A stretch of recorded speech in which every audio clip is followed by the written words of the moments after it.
Hi అండి. ఈరోజు ఎంతో అద్భుతమైన అమోఘమైన వంకాయ కర్రీ ఎలా చేయాలో చూద్దామండి.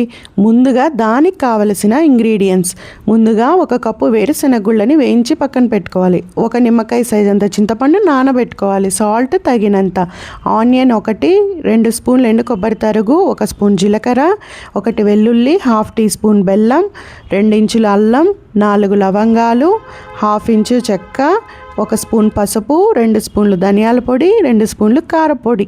ఇవన్నీ కలిపి పేస్ట్ చేసుకోవాలండి. ముందుగా మిక్సీ జార్ తీసుకొని అందులో వేరుశెనగ గుళ్ళు వేసుకోవాలండి. ఆ తర్వాత ఇందులో లవంగాలు, చెక్క, ఎండు కొబ్బరి, జీలకర్ర, వెల్లుల్లి, అల్లం ముక్క కూడా వేసుకోవాలండి. ఇవన్నీ కలిపి పౌడర్ లాగా చేసుకోవాలి. ఫస్ట్ పౌడర్ చేసుకున్న తర్వాత ఇందులో రిమైనింగ్ అన్నీ వేసి పేస్ట్ లాగా చేసుకోవాలండి. ఎక్కువగా వాటర్ వేయకూడదండి, కొంచెమే వేసుకోవాలి. సాల్ట్ కూడా వేసుకోవాలండి. వేసుకొని పేస్ట్ చేసుకోవాలి. ఆ తర్వాత ఈ పేస్ట్ని వంకాయలలో పెట్టాలండి. కర్రీ ఎలా చేయాలో చూద్దామండి. ముందుగా వంకాయని 4గా కట్ చేసుకొని సాల్ట్ వాటర్లో సోక్ చేసుకోవాలి. మసాలా పేస్టు, పోపు దినుసులు, 1 ఆనియన్, 1 టమాటో, కరివేపాకు, కొత్తిమీర, 1/2 కప్పు ఆయిల్ అండి.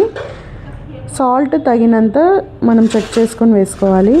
ముందుగా ఒక ప్యాన్ పెట్టుకొని అందులో ఆయిల్ వేసుకోవాలండి. ఆయిల్ హీట్ అయ్యాక పోపు దినుసులు వేసుకోవాలండి. అవి కాస్త చిటపటమన్నాక అందులో ఆనియన్, కరివేపాకు వేసుకోవాలండి. ఆనియన్ రెడ్ కలర్ వచ్చే వరకు ఫ్రై చేసుకోవాలి. ఈలోపు మనము వంకాయల్లో మసాలా పేస్ట్ని పెట్టుకుందామండి. నూనెంకాయకి ముళ్ళొంకాయలు అయితే చాలా బాగుంటాయండి, మంచి టేస్ట్ని ఇస్తాయి. ఈ వంకాయలైనా బాగానే ఉంటాయండి. ఇప్పుడు ఈ వంకాయలన్నీ ప్యాన్లో వేసేసేయాలండి. మంటని సిమ్లో పెట్టుకునేసి ఇవి కొంచెం ఫ్రై చేసుకోవాలండి, పచ్చివాసన పోయే వరకు. లేకపోతే కర్రీ టేస్ట్ బాగోదండి. బాగా మగ్గించుకోవాలి. ఇప్పుడు ఒక సైడ్ మగ్గాక మళ్ళీ ఇంకో సైడ్ కూడా మగ్గించుకోవాలండి. అప్పుడే వంకాయ మొత్తము మగ్గి మంచి టేస్ట్ని ఇస్తుందండి కర్రీకి. వంకాయలన్నీ మగ్గిపోయాయండి. ఇప్పుడు ఈ వంకాయలు మగ్గించిన తర్వాత ఇందులో టమాటో వేసుకోవాలండి. ఇప్పుడు ఇందులో టమాటోని వేసుకోవాలండి. టమాటోతో పాటు మిగిలిపోయిన మసాలా పేస్ట్ని కూడా వేసుకొని బాగా ఫ్రై చేసుకోవాలి. ఈ మసాలా పేస్ట్ అంతా పచ్చివాసన పోయే వరకు ఫ్రై చేసుకోవాలండి. అలాగే టమాటో కూడా మగ్గాలండి, అప్పుడే మంచి టేస్ట్ వస్తుంది కర్రీకి. ఆ తర్వాత ఇందులో 1 గ్లాస్ వాటర్ వేసుకోవాలండి. 1 గ్లాస్ వాటర్ అయితే సరిపోతుందండి. వంకాయ కర్రీ ఎంత వేగితే అంత బాగుంటుందండి. గ్లాస్ వాటర్ వేసుకున్న తర్వాత కొత్తిమీర కూడా వేసుకోవాలి.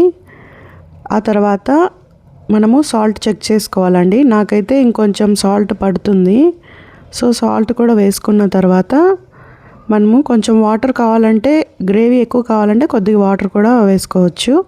ఆ తర్వాత మూత పెట్టేసుకునేసి ఒక 5 విజిల్స్ వచ్చే వరకు వెయిట్ చేయాలండి. 5 విజిల్స్ వచ్చాక చూద్దాము. అంతే అండి, టేస్టీ వంకాయ కర్రీ రెడీ.